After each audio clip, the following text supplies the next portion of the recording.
ప్రధానమంత్రిగా మన్మోహన్ సింగ్ గారు, ఉమ్మడి రాష్ట్ర ముఖ్యమంత్రిగా డాక్టర్ వైఎస్ రాజశేఖర రెడ్డి గారు, అంతకంటే ముందు కొనసాగించిన తెలుగుదేశం పార్టీ ప్రణాళికలను ముందుకు తీసుకెళ్లడమే కాకుండా ఈ నగరాన్ని ఒక గొప్ప నగరంగా, మహానగరంగా తీర్చిదిద్దిన మాట వాస్తవం కాదా? ఈనాడు కనిపిస్తున్న హైదరాబాద్ నగరంలో ఉన్న hitech city, outer ring road, అంతర్జాతీయ airport, metro rail, Krishna Godavari జలాల తాగునీటి పథకాల ప్రణాళికలు, అదేవిధంగా విద్యకు సంబంధించి ఒక నాలెడ్జ్ హబ్గా తయారు చేయాలని ఐఎస్బి, నల్సర్ యూనివర్సిటీ,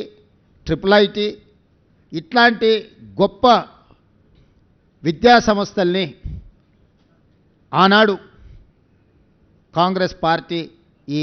రాష్ట్రానికి, నగరానికి తీసుకొచ్చింది.